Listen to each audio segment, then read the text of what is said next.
By 1944, a 12-ounce tin of Spam cost about 30 cents in corner stores from Birmingham to Harlem. For black families stretching ration books, that little blue can was a quiet mercy. The grandmothers in those kitchens did not just open it and fry it. They glazed it, smoked it, ground it, and folded it into Sunday gravies until the meat tasted like something it was never sold as. Number 21 on this list shows up at every cane syrup breakfast in the Low Country. Number 12 is the church potluck dish nobody admitted was Spam. And number 5 on this list still gets cooked in Mississippi kitchens on the first of the month. What those grandmothers did was simple. They cooked dignity into a can. So hit subscribe and fire up the skillet, because here are 25 ways black grandmas cooked Spam that actually tasted good. Number 25, Spam grease cornbread cracklings. Nothing went down the sink in a black grandmother's kitchen, and the pink fat sizzling at the bottom of the Spam pan was treated like gold poured from a coffee can. She would tilt the iron pan, scoop the rendered fat with a tablespoon, and stir it straight into her cornmeal batter where lard or bacon drippings usually went.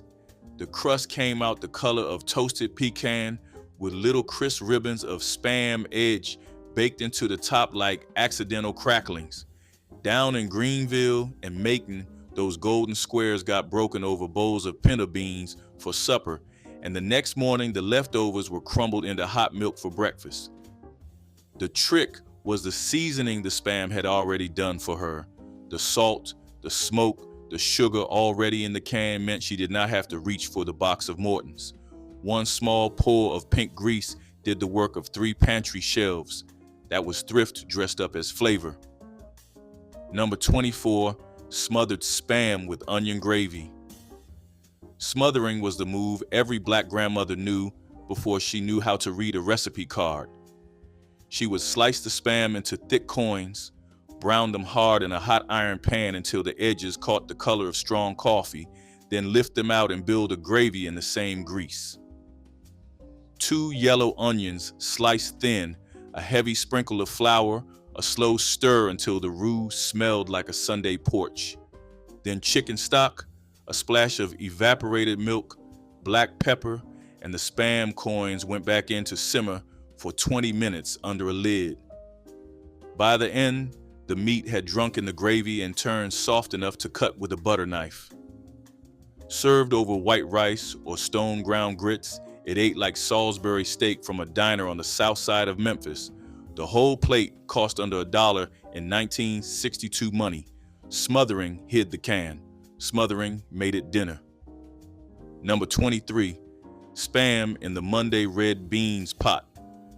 Red beans on a Monday was a New Orleans rule that traveled north with the Great Migration, and in homes where ham hocks had run out by the end of the month, the blue can stepped in without anyone announcing it. The grandmother would dice the Spam into half-inch cubes, brown them in a heavy pot until they curled and crisped at the corners, then drop in the holy trinity of onion, bell pepper, and celery. The beans had been soaking since Sunday night in a glass bowl on the kitchen counter. She poured them in with 2 bay leaves, a splash of vinegar, and enough water to clear the beans by 2 inches. The pot then sat on a low burner for 3.5 hours while she did the wash. By 6 o'clock, the beans had broken down into a thick gravy, and the Spam had given up its smoke to the broth. Ladled over rice with a piece of cornbread, it carried Monday into Tuesday lunch. Number 22, Spam hash with diced potatoes. Hash was Saturday morning when church was the next day, and the grocery money was not coming back until Friday. A grandmother in Birmingham or Newark would dice 3 small Idaho potatoes into 1/4-inch cubes, parboil them 5 minutes in salted water, then drain them in a colander while she chopped the Spam into matching pieces. Both went into a hot pan with a yellow onion, a heavy pinch of paprika, and a knob of butter for shine. She did not stir. She pressed the hash flat with the back of a wooden spoon and let it sit for 8 minutes until the bottom built a crust the color of an old penny. Then a flip, another 7 minutes, a crack of black pepper at the end. 2 over-easy eggs landed on top.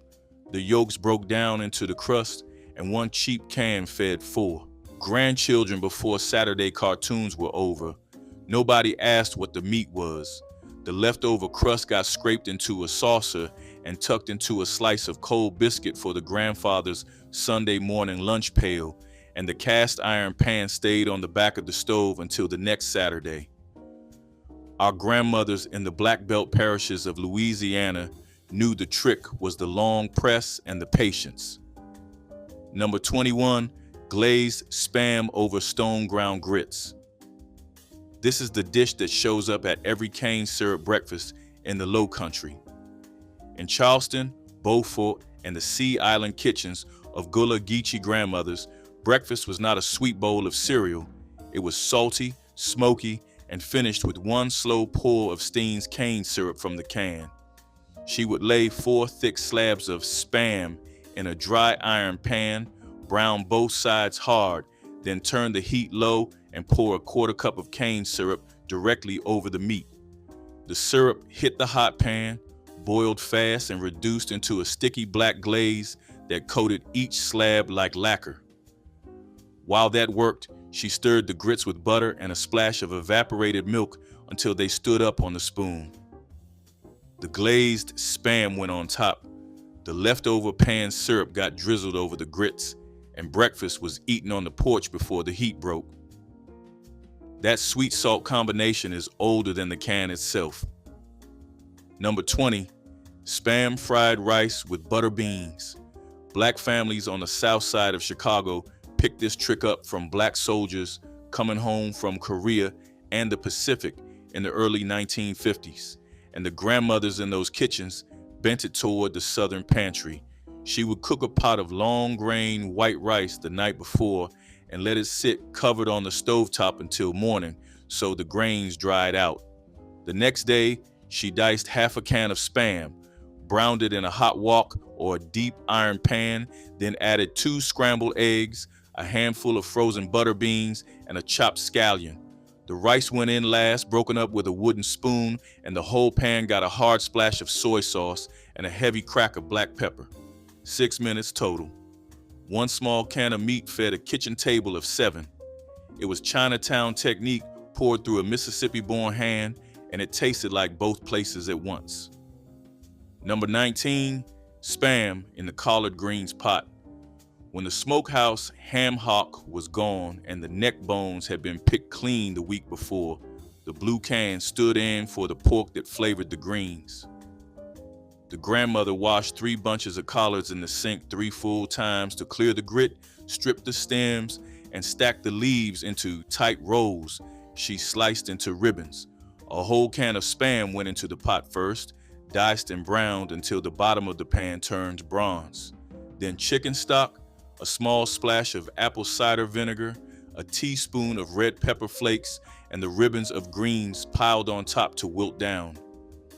She covered the pot and let it work for 1 hour and 40 minutes on the lowest flame the burner could hold. The Potlikker at the end was the color of dark tea, salty from the Spam, sharp from the vinegar. That broth got sopped with cornbread until the bowl was clean. Number 18, Spam salad with sweet pickle relish. This was a summer Saturday lunch in Detroit and St. Louis kitchens where the air was too hot for stove work and the grandchildren needed feeding before they walked down to the corner store. The grandmother would grate a whole can of Spam on the large holes of a box grater, the same one she used for the Sunday cabbage slaw. The shredded Spam went into a glass bowl with 3 tablespoons of Duke's mayonnaise, 2 tablespoons of sweet pickle relish, a chopped boiled egg, and a 1/4 cup of finely diced yellow onion, 1 squeeze of yellow mustard for color, a heavy crack of black pepper, and a stir. Then it sat covered in the icebox for 40 minutes to let the flavors marry. Spread thick on soft white bread with iceberg lettuce, it ate like deviled ham sandwiches from the lunch counter at Woolworths, except this version cost a third of the price. Number 17, Sunday Spam gravy over rice. If you grew up in a black household between 1955 and 1985, you already know this gravy by smell before you know it by name. You walked in from church in your itchy Sunday clothes. The pot on the back burner had been working since before the sermon ended, and the whole house smelled like brown onion, black pepper, and something deeper underneath that you could not name as a child, but you can now. That something was a whole can of Spam, diced fine, simmered low for 2 hours in a roux gravy your grandmother had started while the choir was still warming up. The roux was 4 tablespoons of flour cooked into 4 tablespoons of bacon grease until it turned the color of a brown paper bag. Then the Spam, 2 sliced onions, a stalk of celery, a clove of garlic, 4 cups of chicken stock, and a heavy hand of poultry seasoning.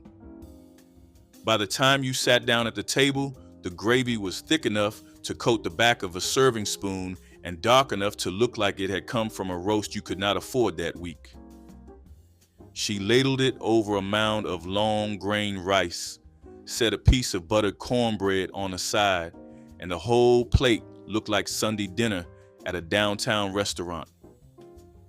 You did not know it was Spam until you were grown and asked her one Christmas. She laughed and said the only difference between a Sunday gravy and a Tuesday gravy was how long you let it cook and what you were trying to hide.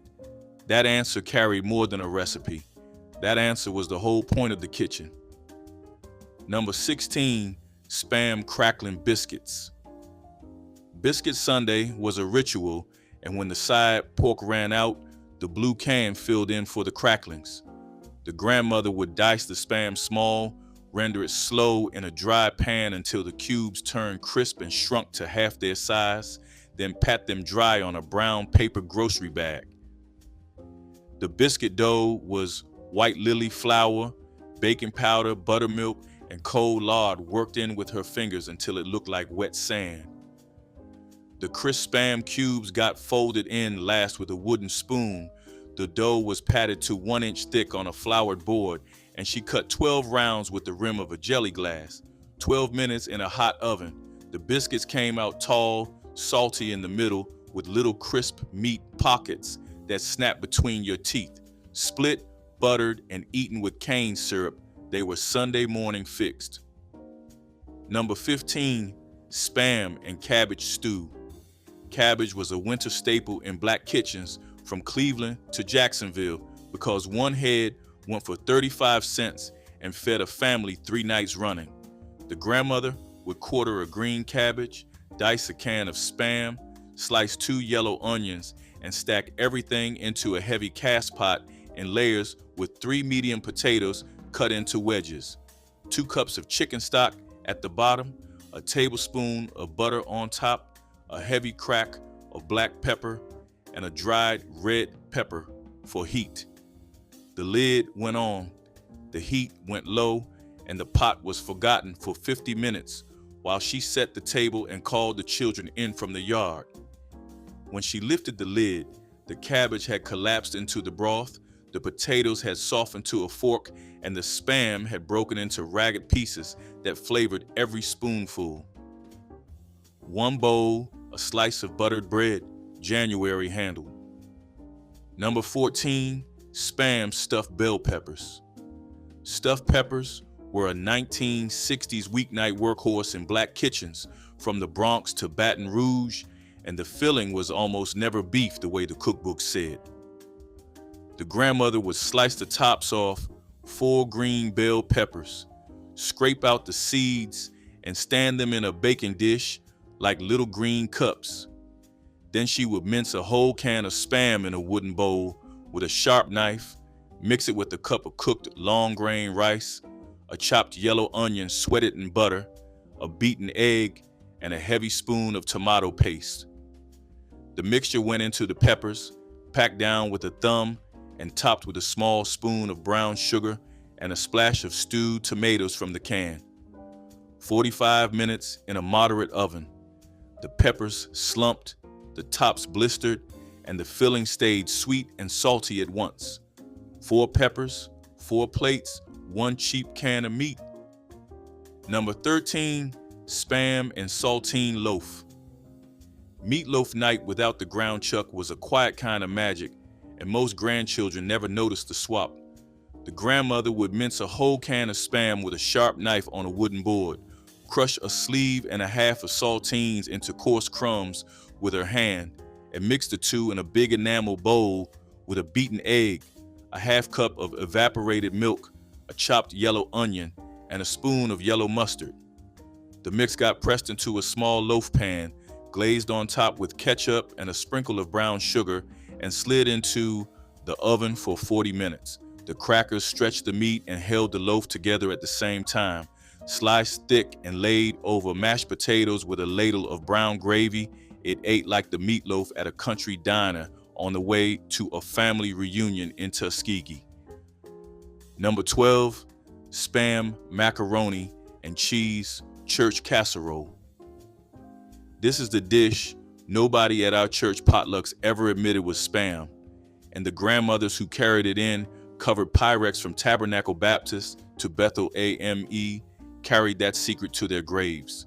She would boil a pound of elbow macaroni until just shy of soft, drain it in the colander she kept under the sink, then layer half of it across the bottom of a deep glass dish.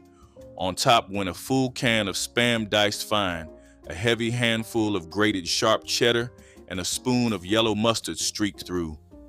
The rest of the macaroni covered it, then more cheese, then a custard of 3 beaten eggs, and a can of evaporated milk poured over the whole thing until the corners pooled. 40 minutes in a moderate oven, the top blistered to a dark gold, and the Spam melted into the cheese so completely that the deacons fought over second helpings without ever guessing. The grandmother who made it would just smile from the back pew. That smile was the recipe. Number 11, Spam and black-eyed peas for New Year. When the smokehouse hog jowl ran out before the 1st of January, the blue can took its place in our pot of luck peas, and nobody at the table on New Year's Day was the wiser. The grandmother would soak a pound of dried black-eyed peas overnight in a stoneware bowl, drain them at dawn, and start a heavy pot with 2 cups of diced Spam browned hard until the cubes curled. Then the peas, 6 cups of water, a yellow onion stuck with 3 whole cloves, 2 bay leaves, and a long crack of black pepper. The pot simmered for 2 hours while the family came home from watch night service. A splash of vinegar at the end woke the broth up, served over white rice with a wedge of cornbread and a saucer of chopped raw onion on the side. That bowl was money, health, and good fortune for the year ahead. The luck came from the pot, not the price tag. Our elders in Houston, Mobile, and Charleston still tell the children that the first spoonful goes to whoever lost the most the year before, and the last spoonful goes to whoever needs the strongest year ahead. The blue can fed both ends of that table without a single brag. Number 10, Spam Charleston red rice. Red rice was low country breakfast, lunch, and supper depending on what was in the pantry, and when the smoked sausage from the neighborhood grocery had been eaten down to the last link, the blue can stepped in without complaint. The grandmother would dice a can of Spam into small cubes, brown them in a heavy iron pan with a chopped yellow onion and a green bell pepper, then stir in a small can of tomato paste until the bottom went brick red. A cup and a half of Carolina long grain rice followed, coated in the red oil, then 3 cups of chicken stock and a sprinkle of cayenne. The pot covered, the heat dropped to the lowest setting, and 17 minutes later, the rice came out the color of a sea island sunset with crisp little nuggets of Spam scattered through. Eaten with a spoon straight from a chipped enamel bowl on the porch. Number 9, Spam corn fritters. Corn fritters were a porch snack born of leftover supper corn and whatever protein was hanging around the icebox, and on the weeks when the smoked ham had been picked to the bone, the Spam can did the work without a word said. The grandmother would shave the kernels off 4 leftover cobs into a bowl, mince half a can of Spam into fine pieces with a sharp knife, and stir both into a batter of self-rising flour, a beaten egg, and a half cup of buttermilk, black pepper, a pinch of sugar, a chopped scallion top from the kitchen window box. The batter sat 10 minutes while she heated a 1/4 inch of bacon grease in the iron pan. Then, tablespoons of the mix slid into the hot fat and spread into golden discs the size of a silver dollar. Each side took 2 minutes, drained on a brown paper bag, dusted with 1 more crack of pepper, eaten standing at the counter before the children came in from the yard. Saturday afternoon, fixed. Number 8, Spam and candied yams. Sweetmeat salt was the oldest trick in our grandmother's pockets, and on holiday Sundays, when the ham was already promised to Christmas dinner, she would set a pan of candied yams with thick slabs of Spam laid right across the top. She peeled 4 pounds of orange yams, cut them into thick coins, and arranged them shingled in a buttered baking dish. Over the yams went a cup of dark brown sugar, a stick of butter cut in pats, a heavy shake of cinnamon, and 1 small jigger of vanilla. 4 thick slices of Spam lay on top like roof tiles, dusted with more brown sugar and a few cracks of black pepper. The whole pan went into a slow oven for 1 hour and 10 minutes. The Spam glazed black brown, the yams melted into spice syrup, and the meat on top tasted like country ham at a fraction of the price. Number 7, Spam dirty rice. Dirty rice was a Creole inheritance carried into black kitchens from Lake Charles to Detroit, and when the chicken livers and gizzards had already been claimed for Sunday gravy, the grandmother reached for the blue can instead. She would mince a whole can of Spam into a paste on a wooden board with the flat of her knife, then brown it in a heavy pan with 2 tablespoons of bacon grease until the meat caught dark color. Chopped onion, celery, and green bell pepper went in next, sweated under a lid for 10 minutes. Then, 2 cups of cooked long grain rice, a tablespoon of dried sage, a heavy crack of black pepper, and a splash of Potlikker from whatever greens were on the stove that day. The whole pan got tossed together until the rice turned the color of wet bark. Spooned alongside fried fish on a Friday, that side dish carried Louisiana into a northern apartment without ever buying a ticket. Number 6, Spam smothered okra and tomatoes. Late summer in a black grandmother's kitchen meant okra was on the counter and the question was only what to cook it with. When the andouille had run out, the can took its turn. She would slice a pound of fresh okra into 1/2-inch rounds, soak it briefly in vinegar water to cut the slime, then drain it dry. A diced can of Spam browned in the iron pan first, then a chopped yellow onion, then the okra, and a quart of home canned tomatoes from the cellar shelf, a spoon of sugar, a heavy crack of pepper, a low lid. 40 minutes later, the okra had given up its body, and the tomatoes had broken into a thick red gravy. Ladled over white rice in a shallow bowl, that supper carried August in every spoon.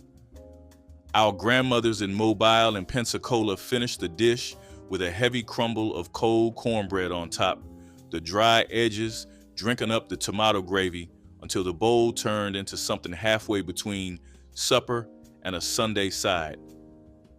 A wedge of lemon set on the rim of the bowl was a quiet Gulf Coast signature. Number 5, Spam and pinto beans, first of the month pot. This is the pot that still gets cooked in Mississippi kitchens. On the first of the month, the day the Social Security check came through, and the grocery money stretched 2 weeks if a grandmother knew what she was doing.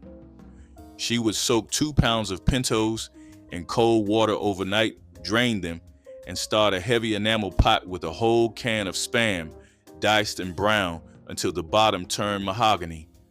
onion, garlic, a green bell pepper, a single jalapeno, seeded and chopped. The beans went in next with 8 cups of water, 2 bay leaves, and a long pour of black pepper. The pot held a low simmer from 10 in the morning until 4 in the afternoon, the lid lifted only twice to stir.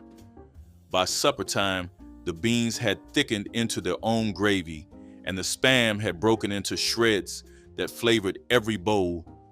Cornbread on the side, a jar of chow chow on the table. That pot fed 8 grandchildren and still had leftovers for Tuesday lunch. Number 4, Spam hoe cakes. Hoe cakes were the oldest bread our grandmothers knew how to make, older than her grandmother's grandmother, cooked on the flat blade of a hoe over open fire in plantation days, and translated into the iron pan after emancipation. When the salt pork was gone, the Spam took its old job. She would grate a quarter of a can of Spam into a bowl of stone ground white cornmeal, stir in a teaspoon of salt and a pinch of baking soda, then pour in hot water from the kettle until the batter held a thick spoon. The iron pan got hot, the bacon grease went shiny, and dollops of batter the size of a fist dropped in and flattened under the back of a wooden spoon. 2 minutes aside, the crust came out crackle-edged, the inside dense and steaming, the bits of Spam crisp where they touched the pan. Eaten hot with butter and cane syrup, those cakes carry 400 years in their weight. Number 3, Spam potato salad.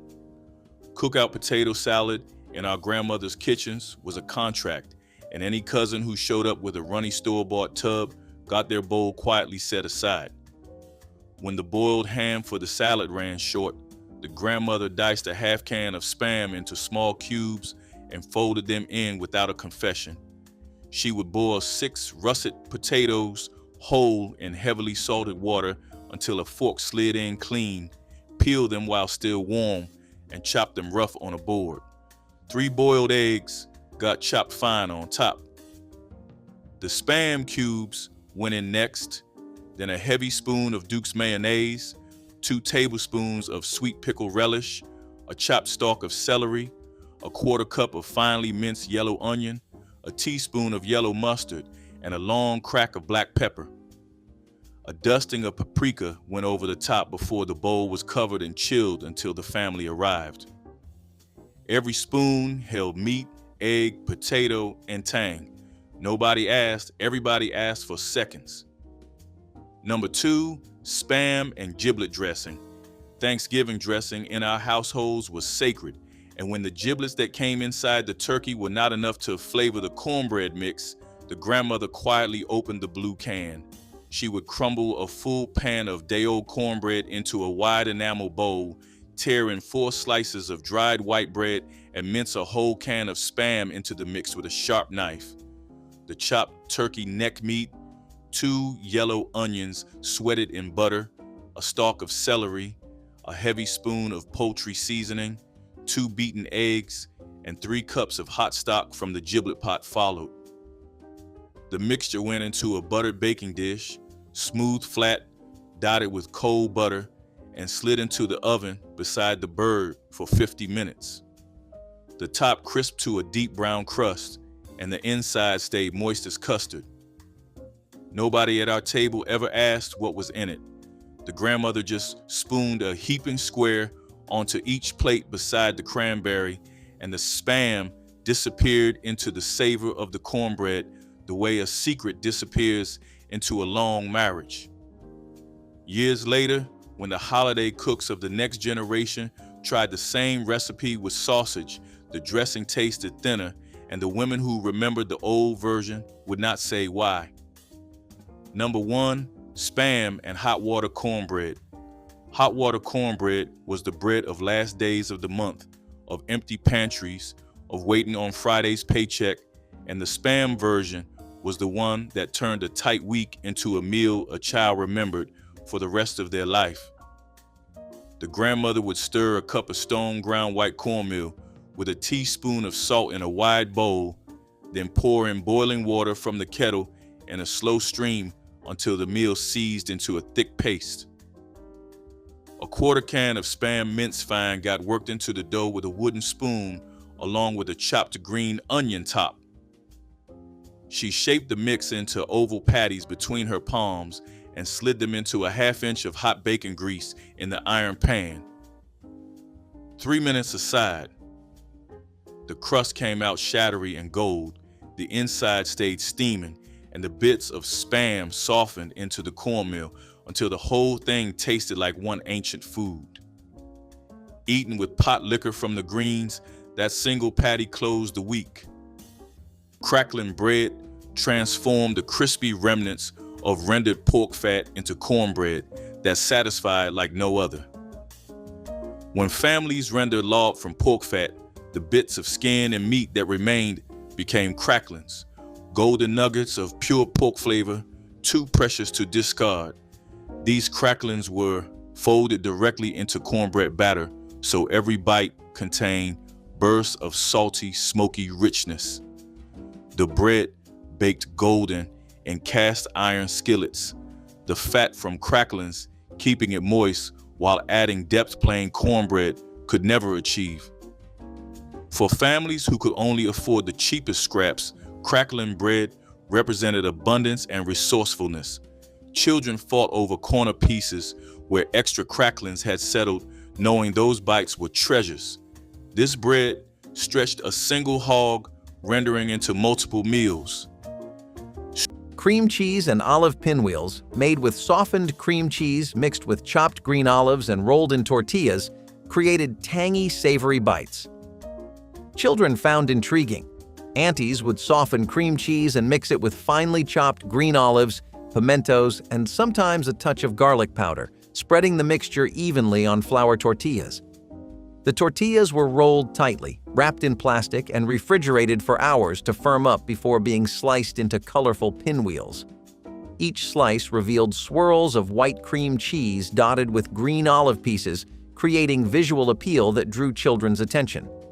In 1970s, Black households, these pinwheels represented creative entertaining, showing how simple ingredients could become elegant appetizers.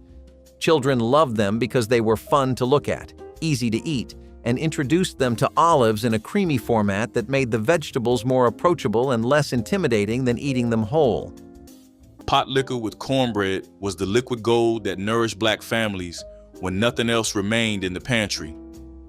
After collard greens or turnip greens simmered for hours with salt pork, the cooking liquid transformed into a nutrient-rich broth that families refused to waste. This greenish-brown liquid held vitamins and the essence of everything cooked in it, far more valuable than water alone. Families ladled warm pot liquor into bowls and crumbled day-old cornbread directly into the liquid, creating a filling meal from what others poured down the drain. Children grew up sipping pot liquor as medicine and comfort, knowing this humble broth represented their family's ability to stretch every ingredient. The tradition passed through generations, each understanding that throwing away pot liquor meant throwing away sustenance itself. Crispy fried bologna steaks were the kind of meal Black children in the 1960s grew up begging for, even though the ingredients cost next to nothing. Mothers cut the bologna thicker than usual, scoring the edges so the slices would not curl too much in the heat. As soon as the meat hit the skillet, it sizzled loudly, releasing a smell that made every child's stomach growl. Some mothers fried onions in the same pan, letting the sweetness mix with the salty meat. The edges crisped up perfectly, turning golden and just a little chewy. Served on soft white bread or with a side of rice, the meal felt like more than the sum of its parts. Kids loved watching the slice puff and tighten in the pan before collapsing back into shape. Mothers loved how quick, cheap, and dependable the dish was. Fried bologna steaks were simple, but they tasted like a treat made just for the children who crowded around the stove. Streakoline was the poor man's bacon, a cheap cut of pork belly with thin streaks of meat running through solid fat that cost pennies when proper bacon was beyond reach. Black families fried these thin slices until the fat rendered and meat crisped, creating a breakfast staple that filled bellies and provided energy for grueling workdays. The rendered fat was saved for cooking vegetables, frying eggs, or seasoning beans, making every slice work double duty. This cut appeared at breakfast tables across the South, sizzling in cast iron alongside eggs and grits, filling kitchens with the smell of pork. Though wealthier families looked down on this fatty cut, Black households understood its value. The fat provided essential calories during scarcity, and the small amount of meat satisfied cravings when ham was unaffordable. Mulberry leaf wraps transformed young, tender leaves from the wild mulberry tree into clever edible packages. Foragers selected the freshest leaves in spring when they were soft and mild, then blanched them briefly to soften their texture. Cooked rice, seasoned vegetables, or small bits of preserved fish were spooned inside before the leaves were folded and steamed, creating tidy bundles filled with subtle, earthy flavor. This technique echoed African traditions of wrapping foods in leaves for both cooking and preservation, blending seamlessly with indigenous American practices. The result was a portable meal that required no extra containers and made use of a tree that also provided sweet berries later in the season. After emancipation, mulberry leaves continued to appear in Southern folk remedies and tea blends, but the memory of leaf-wrapped suppers remains a quiet testament to ingenuity. Mulberry leaf wraps illustrate how a single plant could meet many needs, offering nourishment, flavor, and practicality to communities that transformed every part of their environment into sustenance. Ash cakes were the bread of necessity, baked directly in hot coals when no proper oven or skillet was available. Black families mixed coarse cornmeal with water and salt, shaped the dough into flat cakes, wrapped them in dampened corn husks, and buried them in the hot ashes of the hearth. The leaves protected the dough while surrounding heat baked it slowly into dense, smoky bread with distinctive charred flavor. This method required no fuel beyond what was already burning, no equipment beyond hands, and no ingredients beyond basic staples. Enslaved people and sharecroppers relied on ash cakes when they had nothing else, creating sustenance from fire and cornmeal alone. The cakes were filling and portable, perfect for carrying to fields or eating cold the next morning. This ancient method connected Black families to African traditions. Collard green potlikker soup captured the very essence of slow cooking and careful stewardship. After hours of simmering collard greens with smoked meat, the broth left in the pot was a mineral-rich elixir, treasured as much as the greens themselves. Families poured this flavorful liquid into bowls and sipped it with pieces of cornbread, believing it to restore strength and spirit after long days of work. Some added hot pepper vinegar for a lively kick, while others preferred it plain and soothing. Children learned early never to throw away the potlikker, understanding that its nutrients were too valuable to waste. Neighbors often shared jars with the sick or elderly, turning the simple broth into a gesture of care and healing. Modern kitchens may overlook this tradition, discarding the liquid without thought, but for those who remember, the taste of potlikker carries the memory of community generosity and the wisdom of using every drop the garden and the kitchen could provide. Red bean porridge was a humble bowl of sustenance that stretched a handful of dried beans into meals for an entire week. Black families soaked red beans overnight, then simmered them slowly with onion and garlic until the beans broke down into thick, creamy mush. The porridge was served hot over rice or with cornbread, providing complete protein that rivaled expensive meat. This dish traced its roots to West African cooking traditions, where beans and grains formed the foundation of daily meals. During the Depression, red bean porridge kept children fed when grocery money ran short. Mothers added a small piece of salt pork when possible, stretching the meat's flavor through the entire batch. The porridge could be reheated for days, growing thicker and more flavorful with each warming. Sweet rice pudding with raisins was the dessert that turned a handful of leftover rice into something that felt like a gift at the Christmas table. Mothers heated the rice slowly with milk, sugar, butter, and warm spices until it thickened into a creamy, fragrant pot that sent comfort drifting through the kitchen. Raisins, often saved for holidays, were stirred in last, plumping into soft little bursts of sweetness. Children loved watching them swell and surface, treating each spoonful like a treasure hunt. The pudding tasted warm, gentle, and deeply soothing, the kind of dessert you ate slowly just to make the moment last. For families with little money, this dish proved that creativity mattered more than ingredients. Mothers knew it filled hungry stomachs and warmed cold winter mornings, stretching what they had into something memorable. It was served in bowls passed around the table, steaming and sweet, with cinnamon dusted lightly over the top when the budget allowed. Everyone from the youngest child to the oldest grandparent took comfort in its familiar taste. Long after the holidays, people remembered how rice pudding made the house smell like cinnamon and hope. Sweet rice pudding with raisins tasted like warmth, resourcefulness, and Christmas sweetness created from almost nothing. Fatback and greens represented the backbone of survival, cooking in Black households across the rural South. Fatback, the thick slab of fat from a pig's back, cost almost nothing because butchers considered it undesirable waste. Black cooks knew better, understanding that this pure pork fat could transform bitter greens into something rich and satisfying. The fatback was sliced thin and rendered slowly in cast iron until the fat melted and edges crisped. Greens were added to this flavorful base and simmered for hours until tender, absorbing every bit of smoky richness. This dish provided essential calories and vitamins when fresh meat was unaffordable, keeping families healthy through winters when gardens lay dormant. The greens offered iron while the fat gave sustained energy for long days of labor. Homemade cane. Syrup drizzle once gave biscuits and pancakes a dark, smoky sweetness unmatched by refined sugar.